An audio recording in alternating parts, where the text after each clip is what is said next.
Ambulance में रखे deep freezer को पकड़कर एक महिला लगातार रोए जा रही है। उनके आंसू थमने के नाम नहीं ले रहे।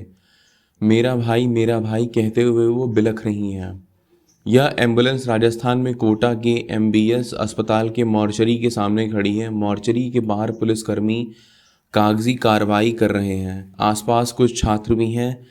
एक छात्र से पूछने पर मालूम पड़ा कि डीप फ्रीज़र में 17 साल के अंकुश का शव रखा हुआ है। डीप फ्रीज़र से लिपट कर रो रही महिला अंकुश की बड़ी बहन है। पुलिस के मुताबिक कोटा में एक ही दिन में खुदकुशी करने वाले 3 छात्रों में से एक अंकुश भी था। अंकुश अपनी 2 बड़ी बहनों के बीच छोटा भाई था। बिहार के सुपौल से अंकुश की बहन जीजा, अमरीश और कुछ परिजन अंकुश का शव लेने मॉर्चरी पहुंच गए थे।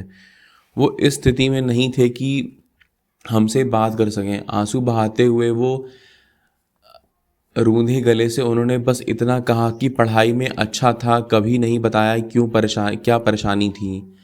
कोटा में तलवंडी इलाके के 2 मंजिला पीजी के ऊपर फ्लोर के अलग अलग कमरों में बिहार के सुपौल से आए अंकुश और गया के उज्जवल ने खुदकुशी की थी।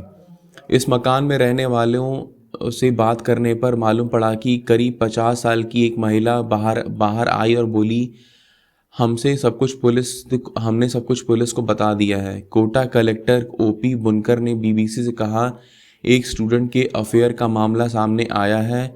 जब उसके घर मालूम हुआ तो संभव है स्टूडेंट को डांटा गया होगा, जिसके बाद उसने यह कदम उठाया है। जबकि 2 स्टूडेंट पढ़ाई को लेकर तनाव में थे।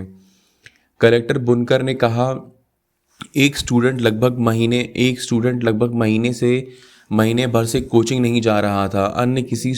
किसी अन्य स्टूडेंट के ज़रिए उसका अटेंडेंट कार्ड पंच किया जा रहा था। कार्ड पंच करने वाले स्टूडेंट ने यह स्वीकार किया है।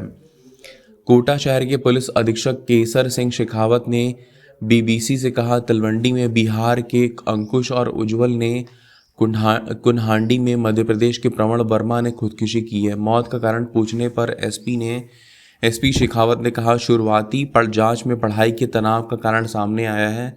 जांच कर रहे हैं और पोस्टमार्टम रिपोर्ट का इंतजार कर रहे हैं।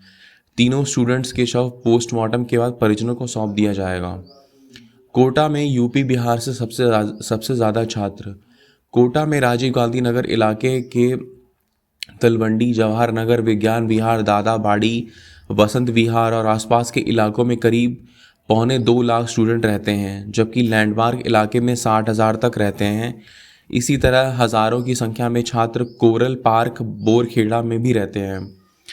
कोटा कलेक्टर ओपी बुनकर और 4 दशक से यहाँ पत्रकारिता कर रहा केबीएस हाड़ा कहते हैं कि करीब 2.5 लाख स्टूडेंट कोटा में रहते हैं। इनमें सर्वाधिक उत्तर प्रदेश और बिहार से आते हैं। कोटा में 7 नामी कोचिंग सेंटर हैं। उनके अलावा अन्य कोचिंग सेंटर भी हैं। शहर में करीब 3,500 हॉस्टल और पीजी हैं। इनमें बिहार और उत्तर प्रदेश के छात्र बड़ी संख्या में रहते हैं।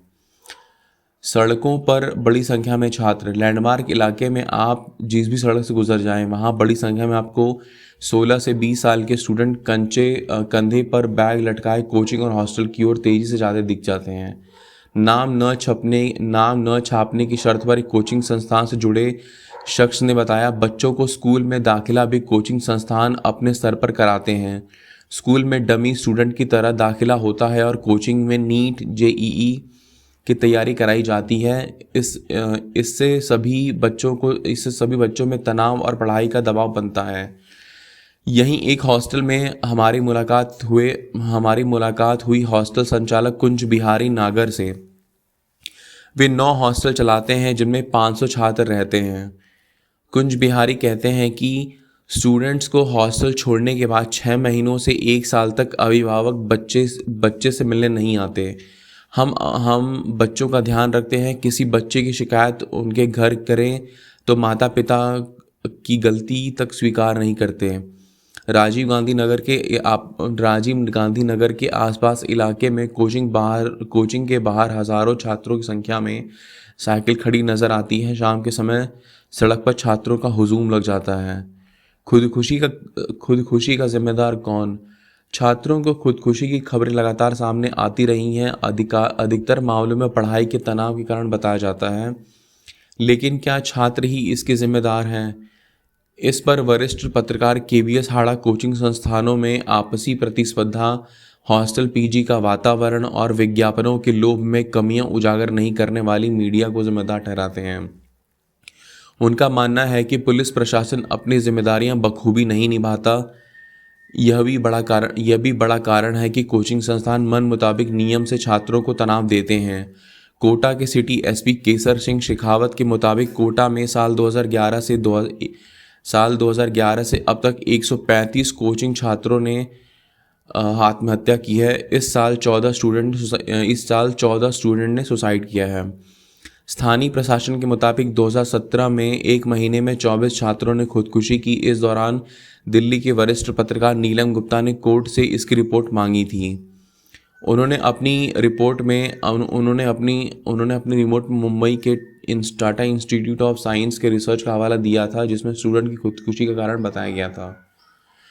छात्रों के बीच स्टडी ग्रुप का प्रेशर रहता है। सब कुछ दांव पर लगा कर अपने बच्चों को कोटा में पढ़ा रहे परिजनों का दबाव रहता है। नीट और जेईई की पढ़ाई का ज़्यादा प्रेशर रहता है। वो कहती हैं कोचिंग संस्थान अपना परिणाम बेहतर साबित करने के लिए पढ़ाई में तेज बच्चों को ज़्यादा फोकस करते हैं, अन्य बच्चे या कमज़ोर बच्चों की वरीयता नहीं देते।